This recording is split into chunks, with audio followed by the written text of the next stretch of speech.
Hello students, तो आज हम देखते हैं एप्लीकेशन ऑफ गॉसेस लॉ का third application, electric field due to uniformly charged thin spherical shell. ये हमारा फिजिक्स चैप्टर 1 का लास्ट टॉपिक है। तो देखिए फील्ड इसमें भी 3 केसेस पढ़ने हैं, ठीक है।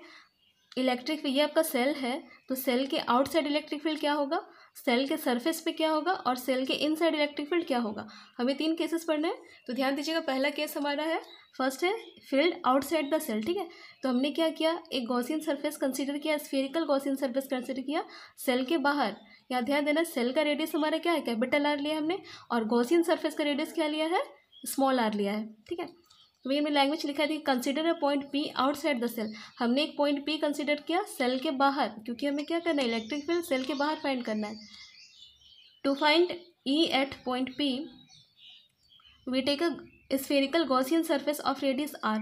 हमें इस पॉइंट पे इलेक्ट्रिक फील्ड फाइंड करना है, तो हम क्या करेंगे, इस पी से होते हुए गॉसियन सरफेस क्रिएट करेंगे, ठीक है।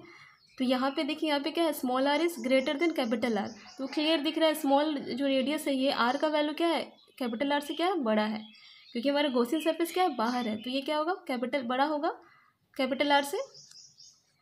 देखिए हम लोग कैसे फाइंड करेंगे, यहाँ पे थोड़ा ध्यान देना है।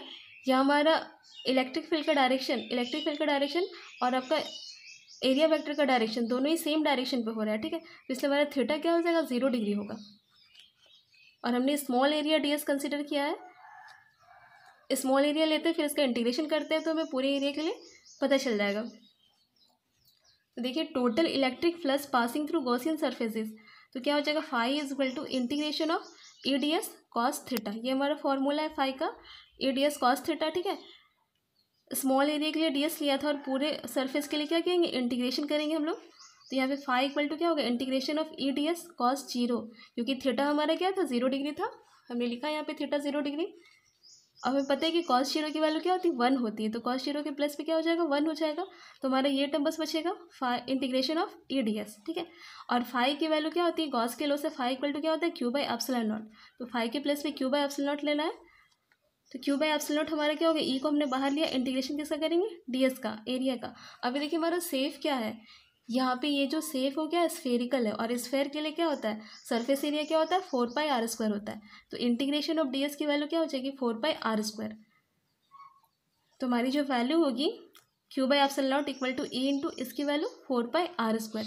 हमें ई फाइंड करना है, तो ई को हम अकेले करेंगे, ये टर्म इधर आके क्या होगा, डिवाइड हो जाएगा। तो ई की वैल्यू क्या हो जाएगी, Q by 4π epsilon naught r²। Second है electric field at the surface. तो सरफेस पे इलेक्ट्रिक फील्ड, जब सरफेस पे हमारा पॉइंट होगा, तो उस केस में स्मॉल आर और कैपिटल आर क्या होंगे, इक्वल होंगे। तो हमें कुछ नहीं करना है, स्मॉल आर के प्लेस बस कैपिटल आर लिख देना है, ये हमारा इलेक्ट्रिक फील्ड हो जाएगा। थर्ड केस ध्यान देंगे, फील्ड इनसाइड द सेल, ठीक है। सेल के अंदर, ये हमारा सेल है और सेल के अंदर हमारा कोई पॉइंट है, इस पॉइंट पे हमें इलेक्ट्रिक फील्ड फाइंड करना है। तो हम इस पॉइंट से होते हुए क्या करेंगे, गॉसियन सरफेस कंसिडर करेंगे। देखिए हमने लिखा है language, the point is inside the shell. इस केस में क्या है, पॉइंट हमारा सेल के अंदर है। तो the Gaussian surface is again a sphere through P centered at O with radius R. तो हम जो गॉसियन सरफेस बनाएंगे वो क्या होगा, पी से होते हुए जाएगा, मतलब थ्रू पी, सेंटर्ड एट, इसका सेंटर भी ओ होगा, रेडियस क्या होगा, स्मॉल आर होगा। तो यहाँ पे क्लियर है कि स्मॉल आर क्या है, लेस देन कैपिटल आर। ये जो आर है वो क्या है, छोटा है किससे, कैपिटल आर से। तो और हमें पता है कि as inside the shell there is no charge. तो सेल के बाहर चार्ज है, ठीक है। तो सेल के अंदर क्या है, कुछ भी चार्ज नहीं है। देयरफॉर ये जो गॉसियन सरफेस है वो भी कोई चार्ज इनक्लोज नहीं करेगा।